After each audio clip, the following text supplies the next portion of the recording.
रामकृष्ण हरी. नये जरी तुझ मधुर उतार, नये जरी तुझ मधुर उतार, दिदला सुस्वर नाही देवे, दिदला सुस्वर नाही देवे. नाही तया विना भुकेला विठ्ठल, नाही तया विना भुकेला विठ्ठल. येईल तैसा बोल राम कृष्ण, येईल तैसा बोल राम कृष्ण. देवापाशी मागे आवडीची भक्ती, देवापाशी मागे आवडीची भक्ती. विश्वासेशी प्रीती भाव बळे, विश्वासाशी प्रीती भाव बळे. तुका म्हणे मना सांगतो विचार, तुका म्हणे मना सांगतो विचार. धरावा निर्धार दिवसेंदिवस, धरावा निर्धार दिवसेंदिवस.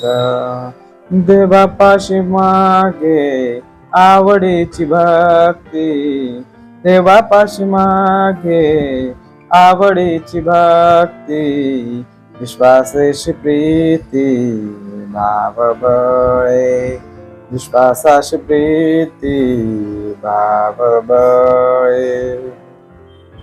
रामकृष्ण हरी. जगद्गुरु तुकोबाराय यांच्या गाथेतील हा दुसरा अभंग.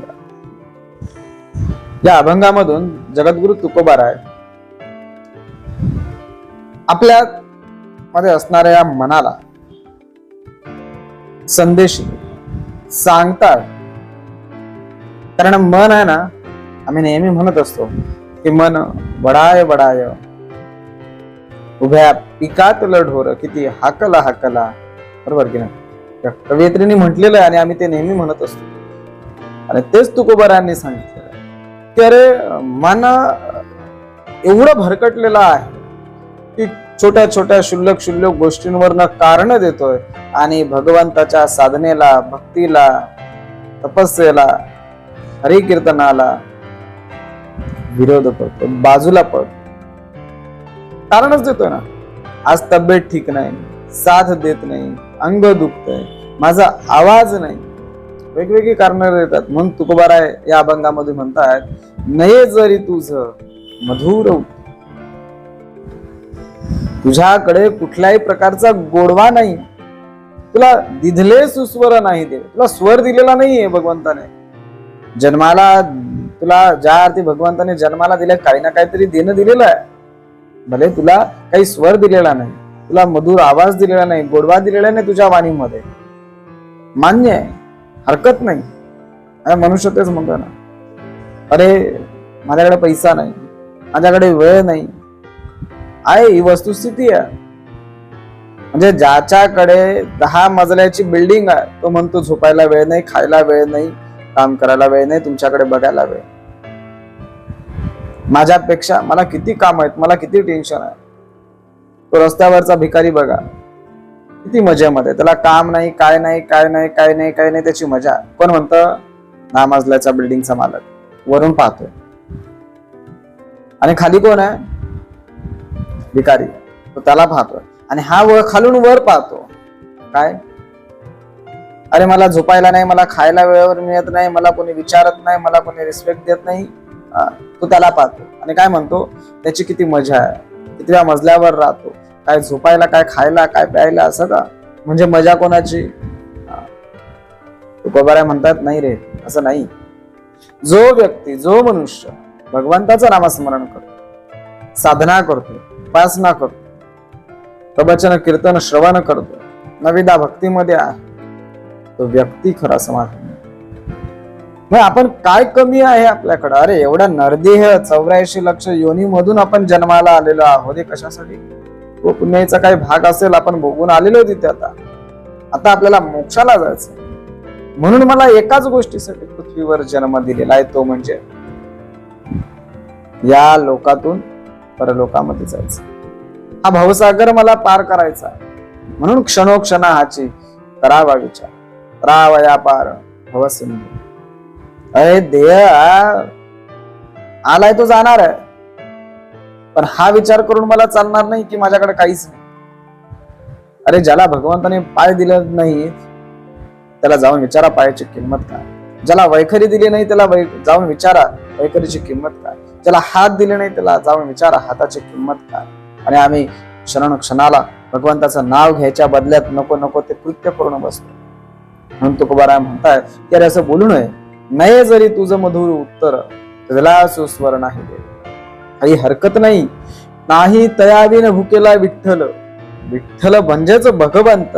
या कुठल्या गोष्टीचा भुकेला नाही. कधी सांगितलं नाही भगवंताने अरे तुझ्याकडे नाही टाळना, नाही विनाना, नाही काही तुझ्याकडे, नाही स्वर तुला, नाही तुझा आवाज, नाही तुझा गोडवा, काहीच नाही तुझ्याकडे. पण येईल तैसा बोल रामकृष्ण. तुझ्या मुखामध्ये जसा रामकृष्ण शब्द येईल ना तसा तू बोल. नारद ज्या वयामध्ये त्या वाल्याकोलीला जेव्हा भेटले ना, काय करायचं? कधीच नामस्मरण, कधीच देवाचं नाव घेतलं नाही. भगवंत काय माहिती नाही, कृत्य होती, लोकांना मारायचंच काम केलं. तेव्हा त्याला सांगितलं अरे ठीक आहे, तुला नाही बोलता येत ना, तुला देवाचं नाव घेता येत नाही, मरा बोल, चालेल, हरकत नाही. कारण कर्म काय केलेली होती, कृत्य काय करायचं? मारण्याचंच काम करायचं. वैखरीतून येणार काय? मराच येणार. बरं, भगवंताने तेही म्हटलं नाही येत, हरकत नाही, प्रमाण आहे. नाही तयाविन भुकेला विठ्ठल, येईल तैसा बोल रामकृष्ण. तुला जसं येईल, देवाचं नाव घे असं नाही, जसं येईल तसं तू बोल. येईल तैसा बोल रामकृष्ण. मरा मरा मरा मरा मरा मरा मरा करता करता मराच राम झालं कळलं. देवापाशी मागे आवडीची विश्वासाची प्रीती भाव. महत्वाचं काय मागितलं पाहिजे आपण? देवापाशी मागे आवडीची. काही मागू नको आता देवाकडं. तू सांगशील मला भगवंता हे पाहिजे, मला ते पाहिजे, नको मागू. ते निरर्थक आहे, व्यर्थ आहे. त्यापेक्षा देवापाशी मागे आवडीची भक्ती, विश्वासाची प्रीती भाव. तिथे भावार्थ पाहिजे, दृढ पाहिजे, इच्छा पाहिजे, प्रेम पाहिजे, प्रीती पाहिजे, विश्वास पाहिजे.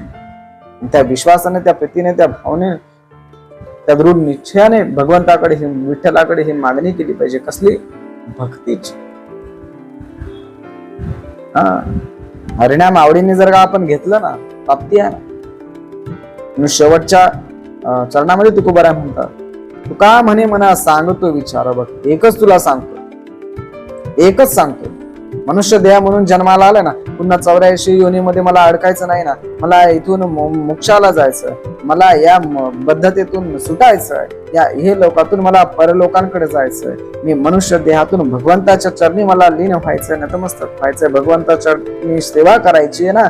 तर तुका म्हणे मना सांगतो विचार. एकच सांगतोय, लक्षात ठेव. काय? धरावा निर्धार दिसेंदिवस.